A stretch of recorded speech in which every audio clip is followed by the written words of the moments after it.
मुच्यते। पूर्णस्य पूर्णमादाय पूर्णमेवावशिष्यते। ॐ शान्ति शान्ति शान्तिः।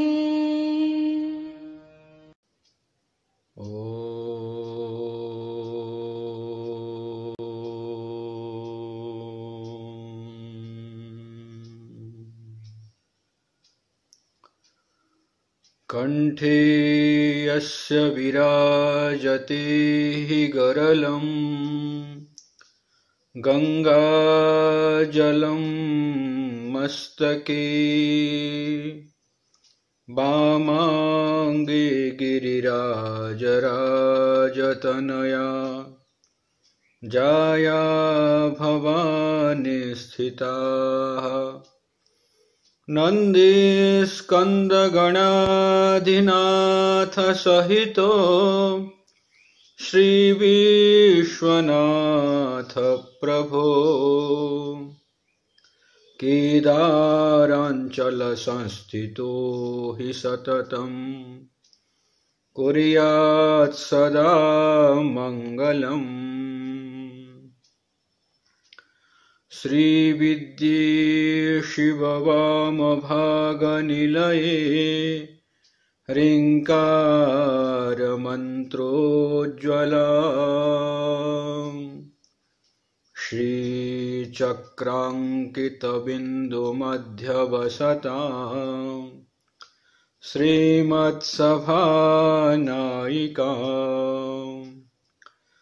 श्रीमच्छण्मुखविघ्नराजजननी श्रीमज्जगन्मोहिनी मीनाक्षीं प्रणतोऽस्मि सन्ततमहं कारुण्यवारां निधिम्। वंशे विभूषितकरान् नवनीरदाभात्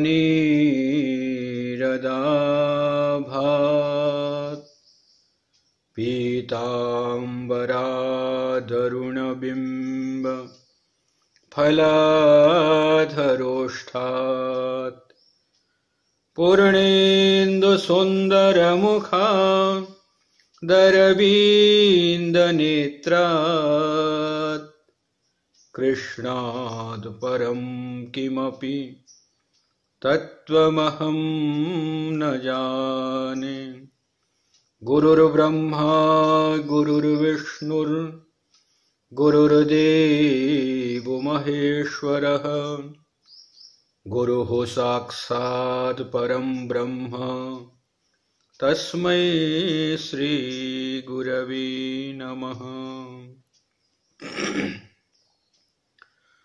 अनंत कोटि विश्व ब्रह्मांड नायक सर्वांतर्यामी सर्वेश्वर अखिलेश्वर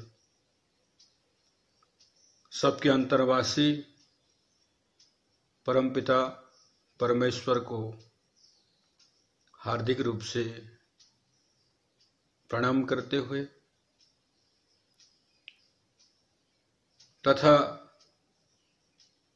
प्रेमपुरी आश्रम के नित्य श्रोतृवृंद, मातृशक्ति तथा सज्जनों, बहुत ही अहोभाग्य है कि हम लोग विषम परिस्थिति में भी, प्रतिकूल परिस्थिति में भी भगवत चिंतन कर रहे हैं और यही मनुष्य जीवन का सर्वोच्च स्थिति है, सर्वोच्च लक्ष्य है। मनुष्य को विचार करना चाहिए कि जिस संसार में हम लोग आए हुए हैं, कितने दिन का मेहमान है, किस उद्देश्य को परिपूर्ति करने के लिए हम लोग यहाँ आए थे और अभी हम लोग यहाँ क्या कर रहे हैं, आगे हम लोगों को कहाँ जाना है, उसके लिए पाथेय क्या है, इन सब चीजों के बारे में पुंखानुपुंख रूप से गहराई से विचार करना चाहिए। शास्त्र में बताया गया है, व्याघ्रीव तिष्ठति जरा परितर्जयन्ति रोगाश्च शत्रवैव प्रदहन्ति देहम् आयुः परिस्रवति भिन्नघटादिबाम्भो तथाप्यहितमाचरतीति चित्रम्। व्याघ्रीव तिष्ठति जरा परितर्जयन्ति। जो बुढ़ापा है भूखी बाघिन की तरह हम लोगों के पीछे पड़ी हुई है और कभी भी अपने चपेट में ले जाएगी। और इस शरीर में रोगाश्च शत्रवैव, अनेक प्रकार के रोग शत्रु की तरह निवास करते हैं और बार बार ये लोग पीड़ित करते रहते हैं। और हमारी जो आयु है, जैसे टूटे हुए घड़े से पानी रिसता है, कितने जल्दी बह जाता है, ठीक इसी प्रकार हम लोगों की आयु भी बह रही है, नष्ट हो रही है।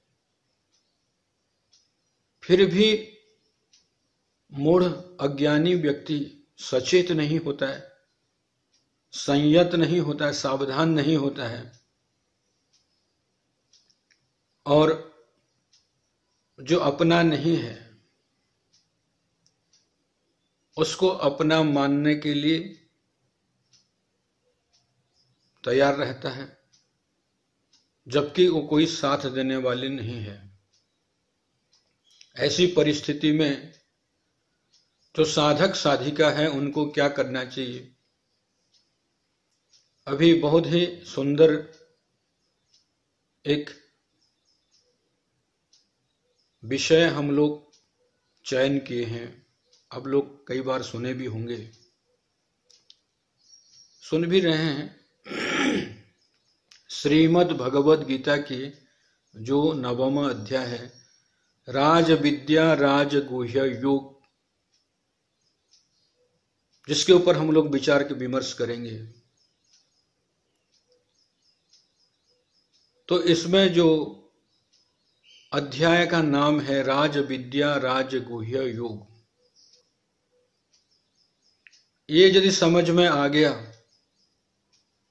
तो आप श्रीमद् भगवद गीता को पूर्ण रूप से अमल कर लिए। राज विद्या, विद्यानां राजा इति राज विद्या, राजदंतादिवत इससे समास होता है। संसार में जितनी भी विद्याएं हैं, सारी विद्याओं में जो श्रेष्ठा है वो है राज विद्या। श्रीमद् भगवद गीता के विभूति योग में भगवान स्वयं स्वीकार किए हैं, अध्यात्म विद्या विद्यानाम। जितनी भी विद्याएं हैं उन सारी विद्याओं में एक ही भारी पड़ने वाली विद्या है, वो है अध्यात्म विद्या। स्वयं को पहचानना, स्व का ज्ञान करना। तो इसलिए यहां राज विद्या, इसके पूर्व अध्यायों में क्रम मुक्ति के बारे में चर्चा हुई है। तो अक्सर लोगों के मन में शंका पैदा होती है कि मरने के उपरांत व्यक्ति ब्रह्मलोक में जाता है, लंबे समय तक वहां निवास करता है और ब्रह्मा जी के उपदेश से फिर मुक्त होता है, ऐसी शंका होती है। उस शंका को निवारण करने के लिए यहां 9वें अध्याय में जो विद्या बताई जाने वाली है वो है सद्य मुक्ति की विद्या। सशरीर आप मुक्त है इसका बोध, शरीर छूटने के बाद नहीं, शरीर में रहते हुए जीवन मुक्ति सुख का रसास्वादन करना। तो इसलिए जो भी विद्या है, शंकराचार्य भगवान कहते हैं ज्ञानम एकम सदा भाति सर्वावस्था सुनिर्मलम मंदभाग्यः न जानन्ति स्वरूपम केवलम बृहत्। ज्ञानम एकम सदा भाति, जो ज्ञान है यही नित्य निरंतर शाश्वत चिरंतन सनातन रूप से प्रकाश दे रहा है। सर्वावस्थासु, चाहे जागृत अवस्था हो, स्वप्न अवस्था हो, सुषुप्ति अवस्था हो, तीनों अवस्थाओं में जो एक रस है, सम है, कूटस्थ है और नित्य प्रकाशवान है, वो ज्ञान निर्मल है, वहां मल नहीं है। और संसार में जितनी भी विद्याएं हैं उस विद्या में कुछ ना कुछ कमी है, कुछ ना कुछ विकार है, कुछ ना कुछ उसमें आरोप प्रत्यारोप है। लेकिन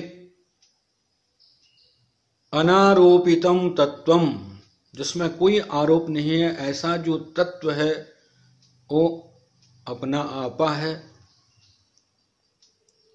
इसलिए उस तत्व को समझना, मंदभाग्याः न जानन्ति, जो अज्ञानी व्यक्ति है उस ज्ञान को समझ नहीं पाते हैं, आत्मसात नहीं कर पाते हैं। क्यों? स्वरूपम केवलम बृहत्, वो सर्वव्यापक सत्ता है। विज्ञानम आनंदम ब्रह्म, जो विज्ञान है, जो ज्ञान है वो क्या है? ब्रह्म है, सर्वव्यापक तत्व है। एक बार एक मठ में एक वृद्ध सन्यासी निवास करते थे। वहां कुछ अंतेवासी भी थे। उस आश्रम में एक नवसिखिया महात्मा प्रवेश करते हैं। जो वृद्ध महात्मा है कुछ अनुभव की बातें बताते थे। तो जो नवसिखिया महात्मा था उसको लगा कि यार यही बात रोज ही रोज बताते हैं और इसको सुनते सुनते मैं ऊब गया हूं, इसमें कोई रस नहीं है। कुछ अलग जाना पड़ेगा, कुछ अलग सीखना पड़ेगा, कुछ अलग करना पड़ेगा, ऐसा उनके मन में उहापोह चलता रहता था। कई दिन के उपरांत संयोग से एक नौजवान सन्यासी अतिथि के रूप में उस आश्रम में आए। बहुत बड़े डिग्रीधारी थे, बहुत शास्त्रों का अध्ययन किए थे। तो जो वृद्ध सन्यासी थे उन्होंने कहा कि महाराज आप आज जो है आप सत्संग करें। बहुत उत्साह, खुशी और प्रेम से 2 घंटा तक धारा प्रवाह रूप से प्रवचन की वेदांत के ऊपर। तो जो नवसिखिया महात्मा थे वो सुन करके दंग रहे, यार विद्वान तो यही है, सन्यासी तो यही है, क्या धारा प्रवाह प्रवचन करते हैं, कितने शास्त्रों के ये प्रमाण देते हैं। मैं इन्हीं की चेला बन जाऊंगा, इनका शिष्य बन जाऊंगा।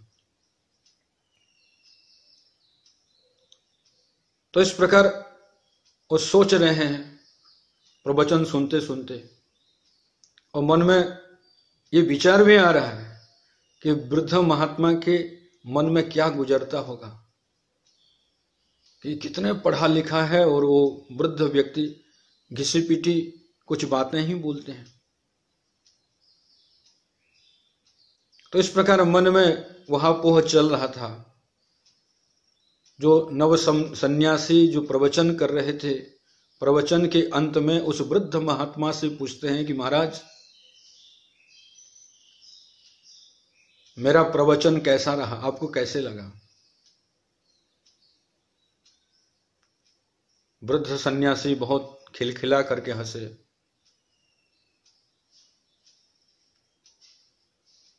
तो दंग रहेंगे, अरे महाराज मेरा प्रवचन कैसा रहा? तो वृद्ध सन्यासी ने कहा कि आपने तो बोला ही कुछ नहीं, मैं 2 घंटा से सुन रहा था कि आप बोलेंगे कब, लेकिन आप शास्त्रों की बातें करते रहे, लेकिन अपनी बात आपने एक भी नहीं बताई।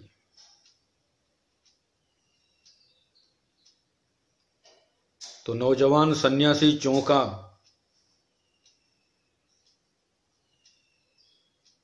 कहा कि महाराज ये सब शास्त्र है, शब्द है, लेकिन आपने कोई अर्थ नहीं बताया। शब्द जालम महारण्यम चित्त भ्रमण कारकम, ये तो केवल शब्द जाल है। आप अपने स्वरूप के बारे में बताओ, जो आप स्वयं है। तभी हम लोग जिस अध्याय को सुनने जा रहे हैं वो है राज विद्या। विद्याओं में सबसे श्रेष्ठा विद्या है,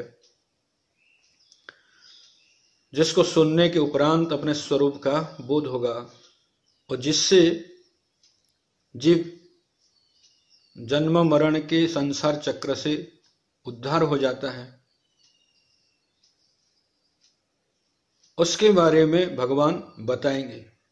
दूसरी बात वहां बताई गई है, राजगुह्य, गुह्यानाम राजा इति राजगुह्य। संसार में बहुत सारी चीजें हैं जो गोपनीय है। जैसे कीमती चीजें होती है, सोना है, हीरा है, मोती माणिक्य है, जिसको व्यक्ति छुपा करके रखता है। कुछ बातें ऐसी होती है उसको भी व्यक्ति छुपा करके रखता है, और कुछ चीजें ऐसी होती हैं जिसको भगवान छुपा करके रखते हैं। हम लोगों का जो कर्म है, चाहे सत्कर्म हो चाहे असत्कर्म हो, भगवान छुपा करके रखते हैं। जब समय आता है तो उसका फल प्रदान करते हैं।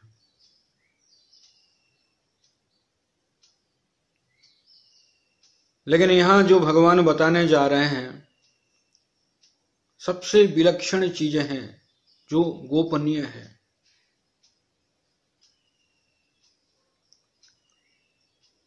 संसार दिखाई पड़ता है, शरीर दिखाई पड़ता है, मन बुद्धि चित्त अहंकार, लेकिन अपना स्वरूप दिखाई नहीं पड़ता है। अदृष्टो दृष्टा, जो दृष्टा है वो दिखाई नहीं पड़ता है, गोपन है। व्यक्ति सब चीज देखना तो चाहता है, लेकिन अपने आप को बोध करने के लिए प्रयास नहीं करता है। जो अपना स्वरूप है सबसे गोपनीय है। अन्नमय कोश, प्राणमय कोश, मनोमय कोश, विज्ञानमय कोश, आनंदमय कोश, और जिस पर ये सब कोश टिके हुए हैं उस स्वरूप को व्यक्ति अनुभव नहीं कर पाता है। तो उसके बारे में वो गोपनीय है। यहां भगवान बताने जा रहे हैं गोपन तत्व, आपका स्वरूप।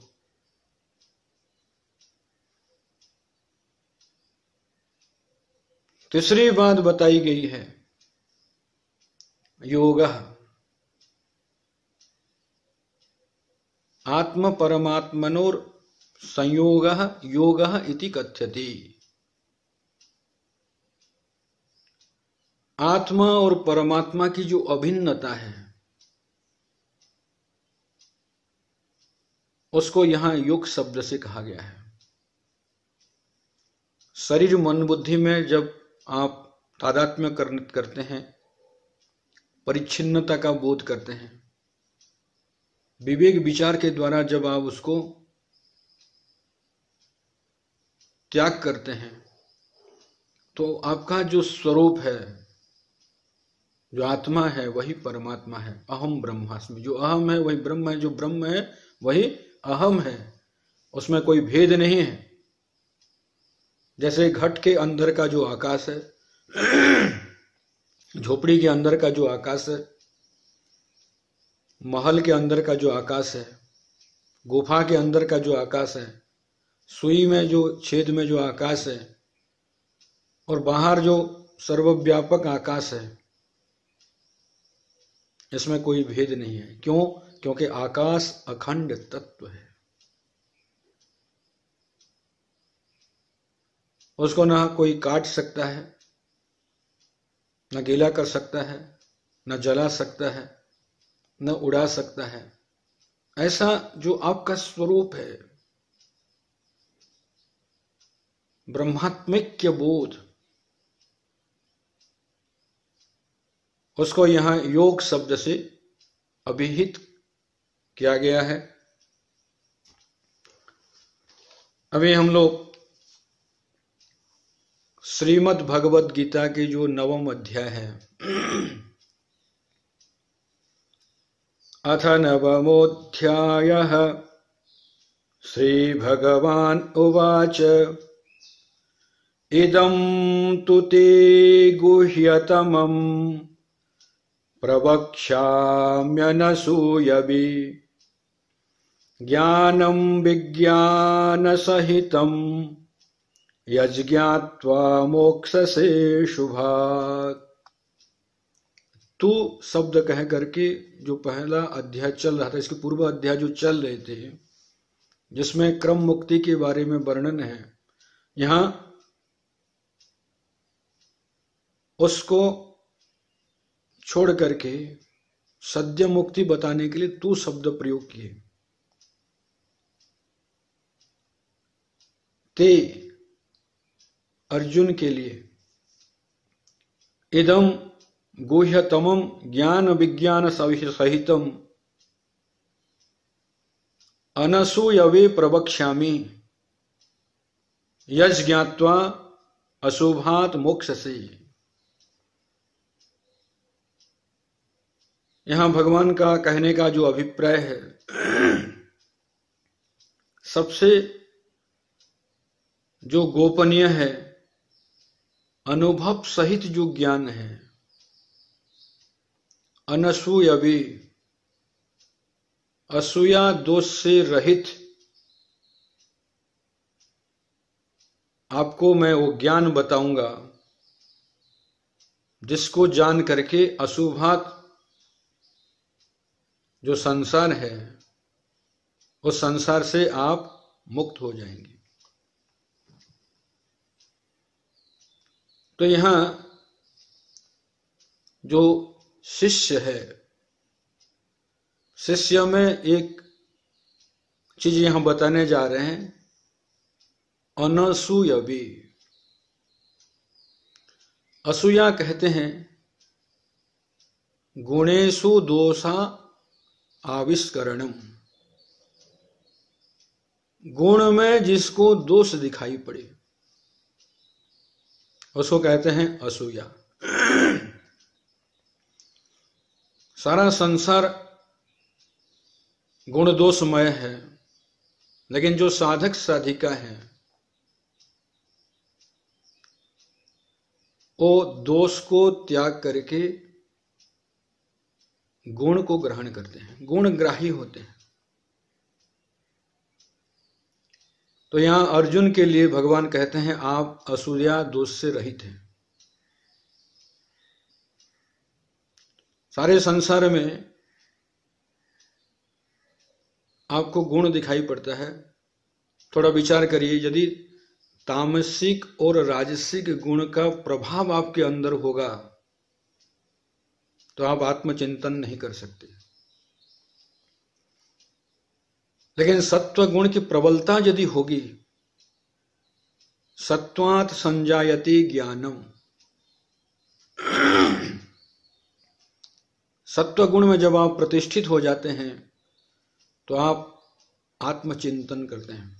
अंतःकरण यदि शुद्ध होगा, संसार से वैराग्य होता है।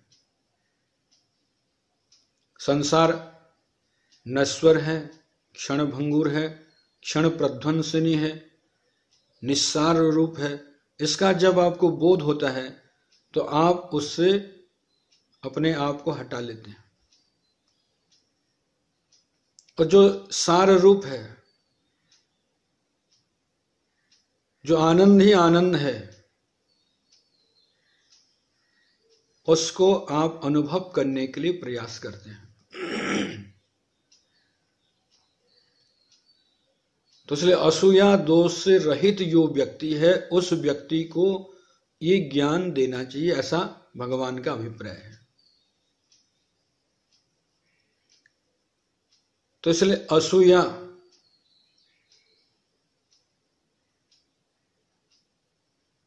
गुण देखना। वृंदावन में एक महात्मा थे,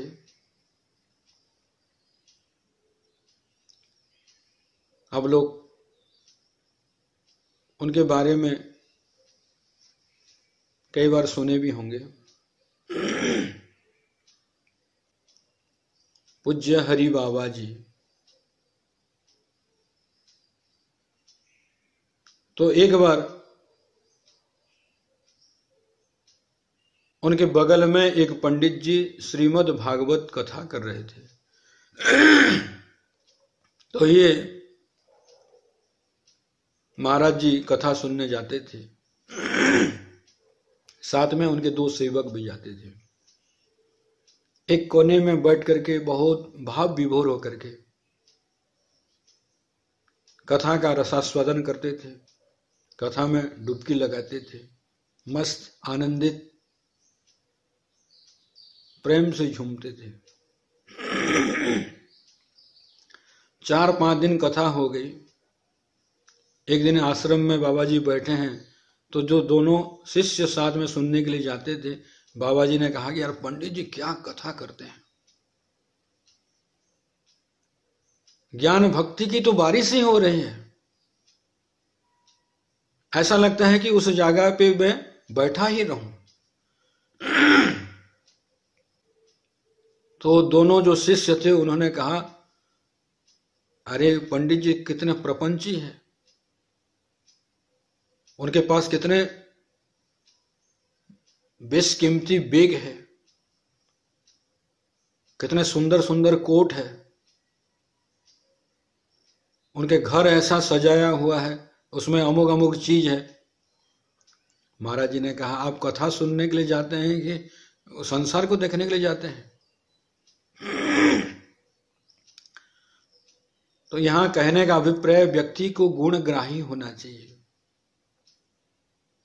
लेकिन हम लोगों की बुद्धि ऐसी बन गई है कि कहीं भी जाते हैं तो दोष दिखाई पड़ता है।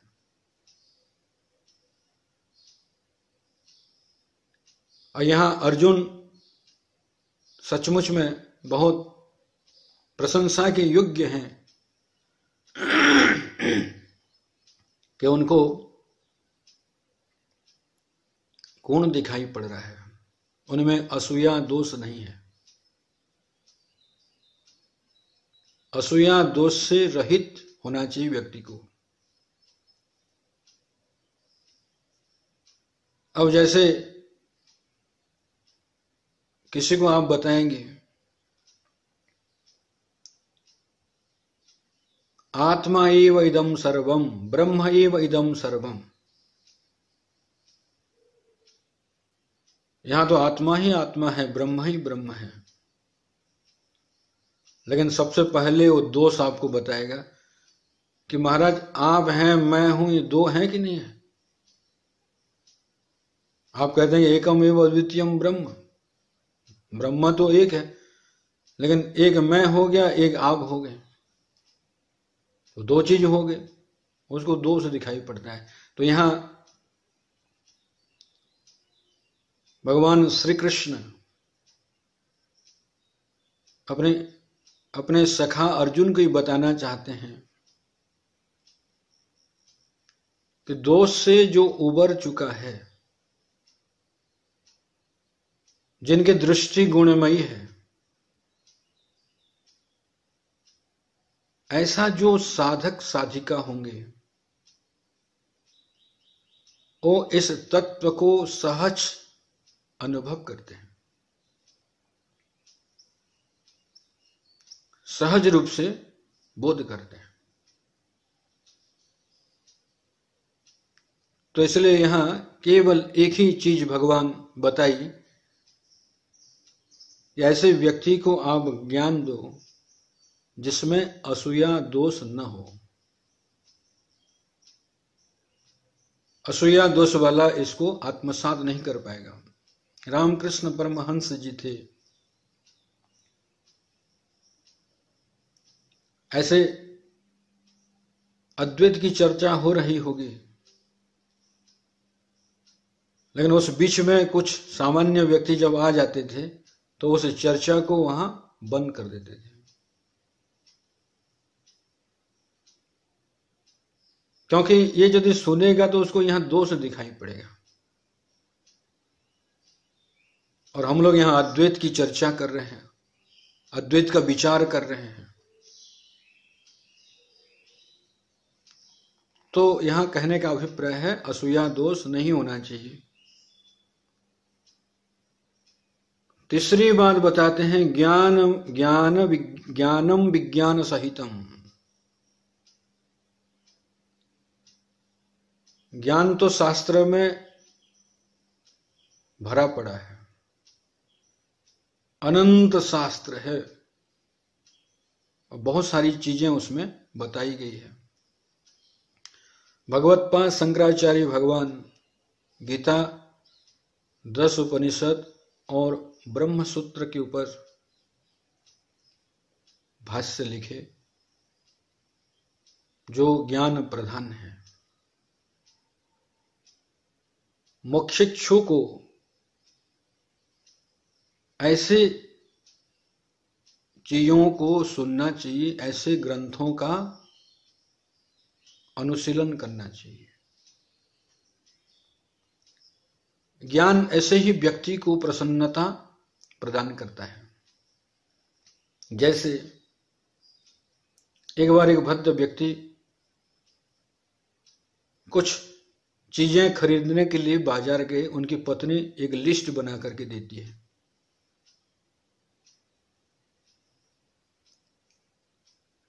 अब उसको लेकर के वो बाजार में गए, उनके एक दोस्त मिले, कुछ संसार की बातें हुई,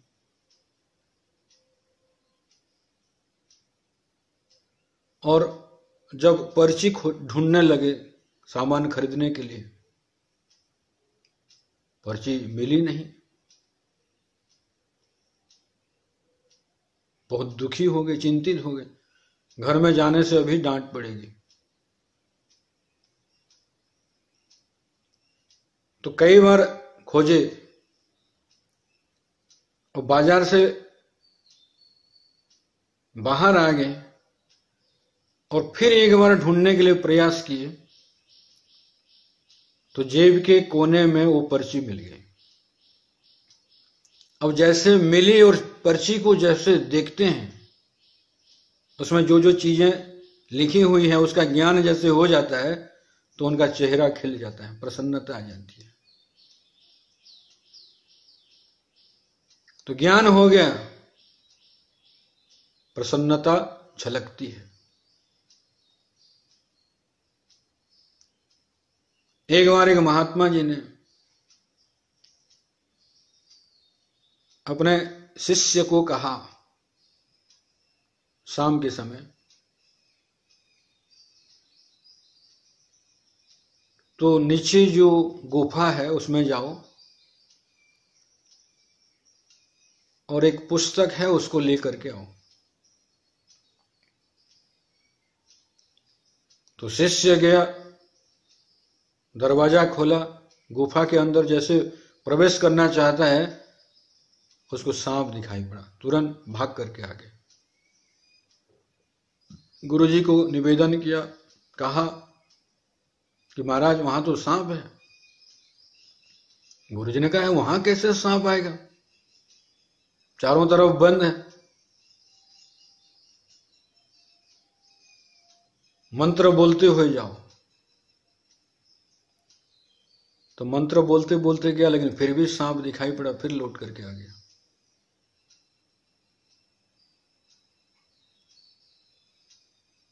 अब तीसरी बार गुरुजी ने कहा कि देखो अभी थोड़ा ताली बजाते हुए जाओ, मंत्र भी बोलो, ताली भी बजाते हुए जाओ, सांप चला जाएगा। बहुत डरे सहमे आस्ते आस्ते ताली बजाते हुए जैसे प्रवेश के, फिर सांप दिखाई पड़ा, तो फिर लौट करके आ गया। अब गुरुजी कहे कि चलो मेरे साथ, टॉर्च लाइट लेकर के गए। वहां देखते हैं कि रस्सी उसमें पड़ी हुई है।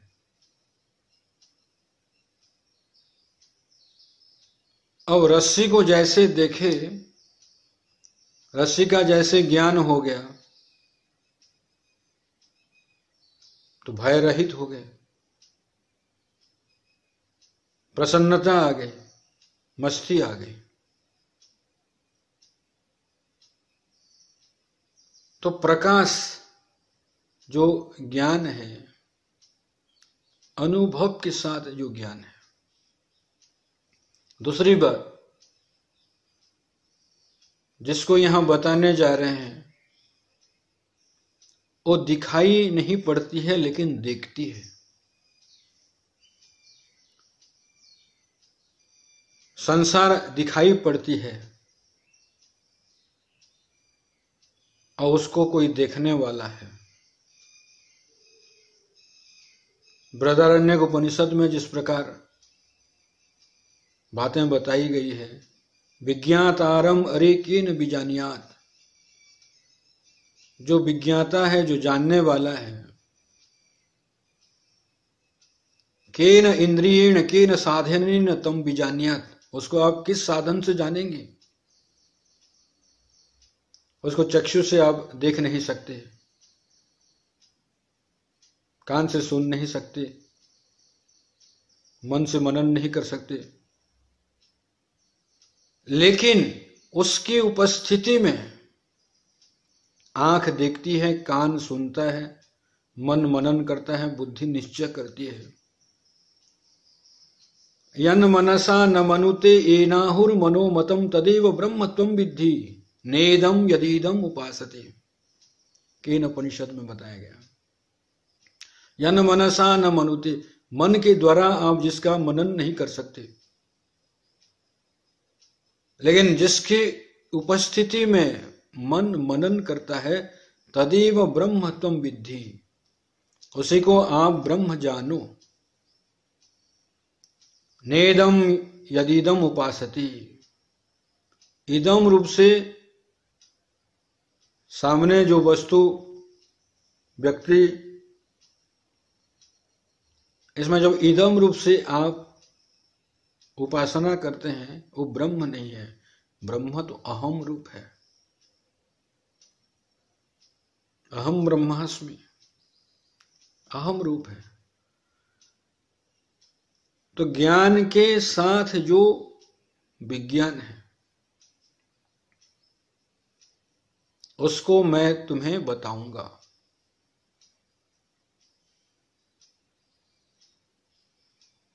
अनुभव, एक बार एक शिष्य तोता लेकर के आश्रम में आया, पिंजरा बनाया और उसके अंदर उसको रखा।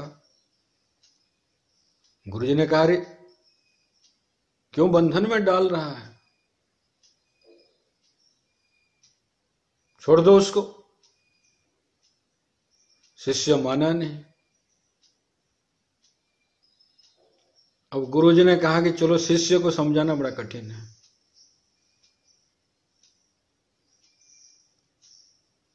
अब तोते को समझाए। और गुरुजी रोज उसको सिखाते थे, पिंजरा छोड़ो उड़ जाओ, पिंजरे को छोड़ो उड़ जाओ। अब रोज सुनते सुनते तोता भी रट लिया, जैसे गुरुजी कहते थे ऐसे वो भी बोलने लगा, पिंजरा छोड़ो उड़ जाओ। एक दिन गुरुजी देखे कि शिष्य पिंजरा तो खोल दिया है और तोता भी बाहर आ गया है और रट लगा रहा है, पिंजरा छोड़ो उड़ जाओ, पिंजरा छोड़ो उड़ जाओ। गुरुजी खुश हो गए और गुरुजी जैसे पास में आ गए तो फिर पिंजरे के अंदर चला गया, कहता पिंजरा छोड़ो उड़ जाओ।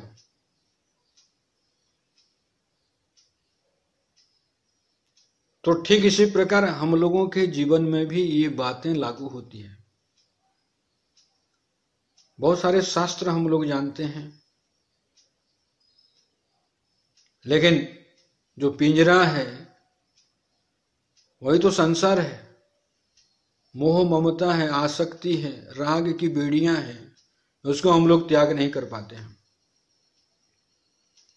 तो स्वरूप की ओर जाना, अपने आप को पहचानना,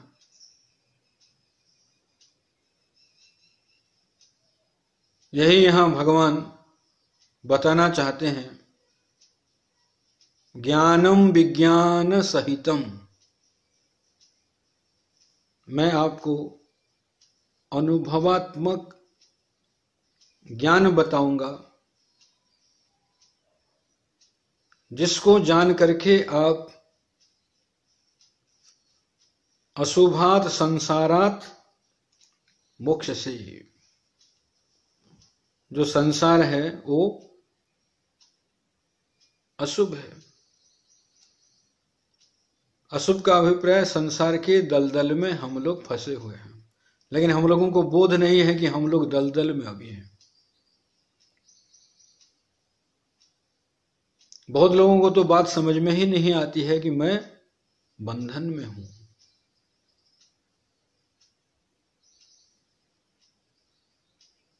श्रीमद् भगवद गीता में भगवान ने कहा, जन्म बंध विनिर्मुक्ता पदम गच्छन्त्यनामयम्। जन्म एव बंधा जन्म बंधा, शंकराचार्य भगवान कहते हैं जन्म लेना ही एक बंधन है। लेकिन ऐसा बोध नहीं होता है कि मैं बंधन में पड़ा हुआ हूं। तो अक्सर महात्मा लोग कहते हैं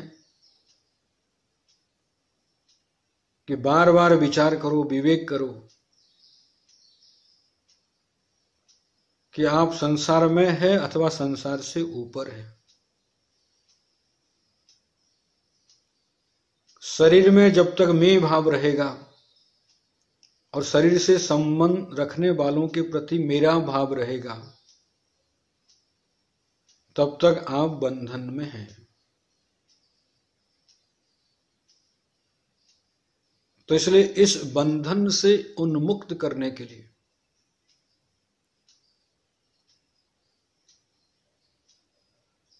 दोबारा मातृगर्भ में नहीं जाना है। सीतापते दशरथात्मज देवदेव राजीवलोचन विभो जगदेकनाथ सत्यस्वरूप रघुनंदन दिव्यमूर्ते मा देहि राम जननी जठरे निवासम। एक जगह पर किसी पुराण में ये बात आई है, दशमुख रावण भगवान रामचंद्र से कहते हैं कि आप सीता के पति हैं, दशरथ के पुत्र हैं, आप देवों के देव हैं, राजीव लोचन है, संपूर्ण संसार के आप ही एक नाथ हैं, आपका स्वरूप ही सत्य है, रघुकुल को आनंद प्रदान करने वाले हैं, आप दिव्य मूर्ति हैं। हे प्रभु, मैं आपसे प्रार्थना करता हूं, मां देहि जननी जठरे निवासम, मुझे दोबारा इस संसार में मत भेजिए।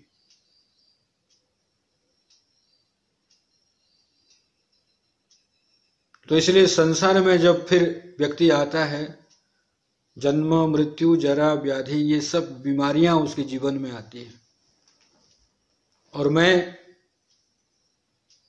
प्रभु मुक्त होना चाहता हूं।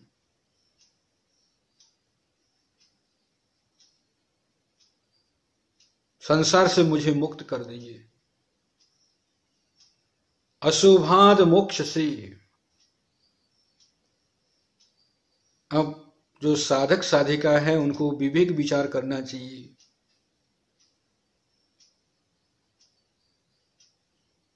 इस संसार में मेरा कुछ भी नहीं है,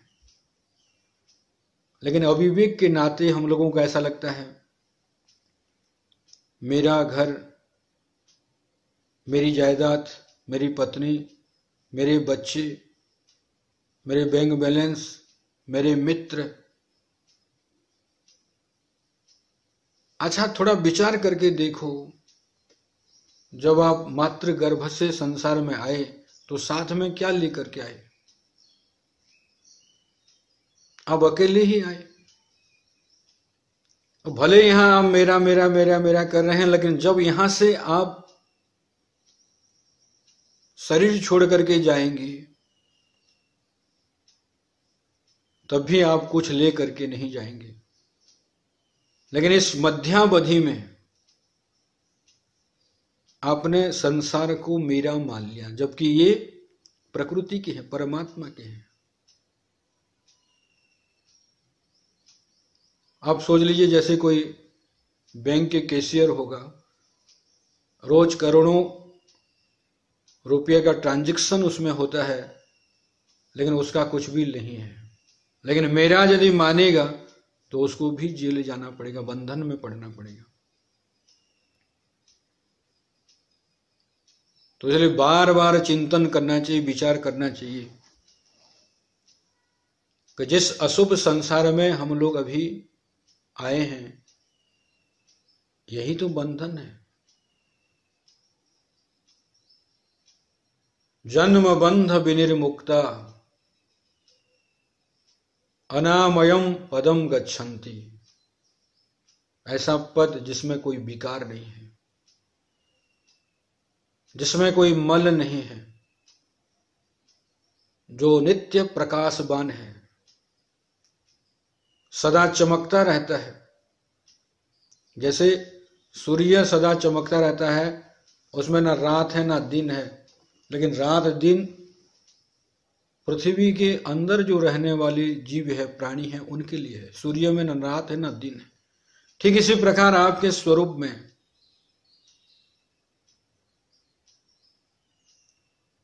मैं मेरा का अभाव है। तो इसलिए शरीर में मैं भाव हो रहा है, शरीर से संबंध रखने वालों में मेरा भाव हो रहा है। असक्ति अनभिस्वंग पुत्र दार ग्रहादिषु। भगवान ने कहा असक्ति, शक्ति नहीं, संसार में आसक्ति नहीं होनी चाहिए। कहा पुत्र दार गृहादिषु, इसमें अधिकतर आसक्ति होती है। पहले आसक्ति नहीं थी, पहले पुत्र नहीं था, पहले पत्नी नहीं थी, पहले घर नहीं था, लेकिन बाद में पुत्र जुड़ गया, पत्नी जुड़ गई, मकान जुड़ गई, संपत्ति आ गई, और इसमें मेरा भाव होने लगा। यही तो विचार करना है बार बार कि जिस संसार में हम लोग आए हुए हैं, ये संसार अपना नहीं है, तो इसको अपना मत मानो। दूसरी बात, जो चीज अध्यारोपित है उसको उस रूप से जानो। वेदांत शास्त्र कहता है जो जो दिखाई पड़ रहा है, यद यद दृष्टम तत् तत् नष्टम, जो जो दिखाई पड़ रहा है वो सब नासाबान है, नष्ट होंगे। जो चीजें नासाबान है उनमें यदि आप मेरा भाव रखेंगे, ममत्व रखेंगे, तो वही आपको आगे चल करके रुलाने वाले हैं। मेरा भाव होने के नाते आपको बार बार रोना पड़ेगा। इसलिए अभ्यास करना चाहिए, शरीर मैं नहीं हूं, और शरीर से संबंध रखने वाले जितने भी हैं वो मेरे नहीं हैं। जो मैं मेरा भाव है यही संसार है। संसार तो बहुत बड़ा है, सारी चीजें दिखाई पड़ रही है, लेकिन उसमें हम लोगों को कोई परेशानी नहीं है। लेकिन जहां मैं मेरा भाव आ गया तो उस जगह में परेशानी सृष्टि हो जाती है।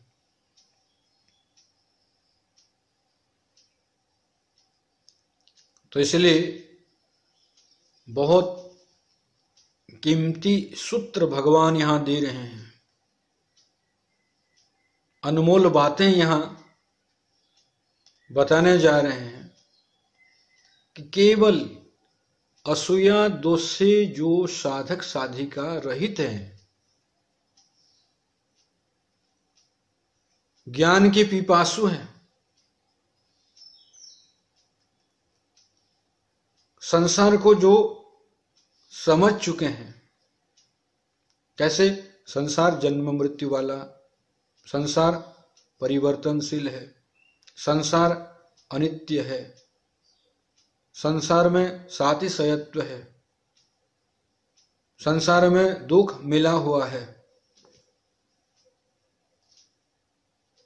भले आप सुख ढूंढ रहे हैं, लेकिन जो सुख आपको मिलेगा उसमें दुख मिला हुआ है।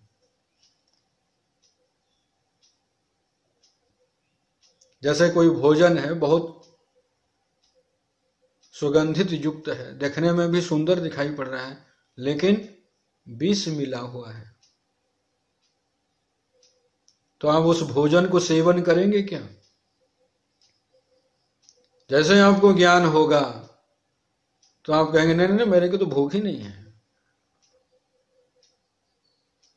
तो ठीक इसी प्रकार संसार में जो भी रमणीयता है, महत्व बुद्धि है, आकर्षण है, लेकिन उसमें जन्म मृत्यु भी मिला हुआ है, उसमें दुख भी है। आज जैसे दिखाई पड़ रहा है कल ऐसा नहीं रहेगा, परिवर्तनशीलता भी उसमें है।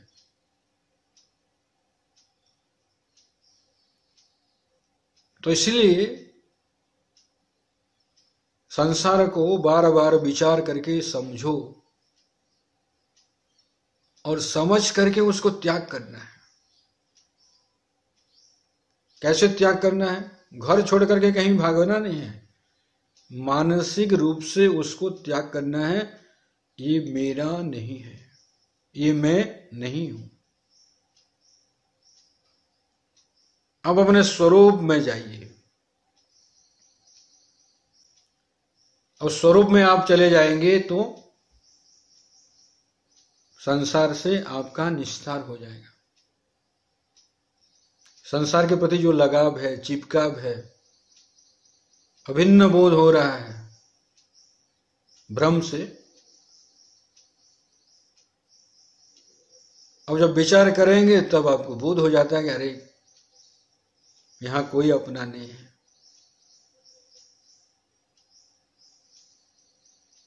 तब आप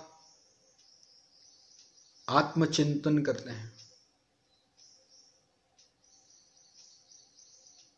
मैं कौन हूं, मेरा स्वरूप क्या है। बाहर दिखाई पड़ने वाला जो विषय है वो मैं नहीं हूं, जो शरीर है वो मैं नहीं हूं, जो इंद्रियां हैं वो मैं नहीं हूं, जो प्राण है वो मैं नहीं हूं, जो मन है वो मैं नहीं हूं, जो बुद्धि है वो मैं नहीं हूं। लेकिन चिदानंद रूपः शिवोहम शिवोहम, मैं तो चैतन्य हूं, मैं शिव रूप हूं, मंगलमय हूं, दिव्य हूं, पवित्र हूं। तो इस प्रकार आपको बोध होगा। तो कितनी सुंदर बातें भगवान प्रथम श्लोक में प्रतिज्ञा कर रहे हैं कि मैं बहुत ही अनुभव की बातें आपको बताऊंगा, जिसको सुन करके आप मनन करेंगे तो अशुभ संसार से सदा सदा के लिए मुक्त हो जाएंगे। देखो, हम लोगों को जो मनुष्य शरीर प्राप्त हुआ है केवल केवल भगवत साक्षात्कार के लिए, आत्म साक्षात्कार के लिए है। लेकिन इस चीज को हम लोग नहीं समझ पाते। तो भगवान अभी यहां प्रथम श्लोक में सबसे गोपनीय बातें बताने के लिए प्रतिज्ञा की, और आगे इस चीज को बताएंगे वो क्या है, कैसा है, उसको हम लोग कैसे आत्मसात कर सकते हैं, जीवन में कैसे अमल कर सकते हैं, उसके बारे में हम लोग कल विचार करेंगे आगे के श्लोक के बारे में। ओम पूर्णमदः पूर्णमिदं पूर्णात् पूर्णमुदच्यते पूर्णस्य पूर्णमादाय पूर्णमेवावशिष्यते। ओम शांतिः शांतिः शांतिः। बोलो सच्चिदानंद भगवान की, बोलो सद्गुरुदेव भगवान की। ओम नमः पार्वती पतये, हर हर महादेव।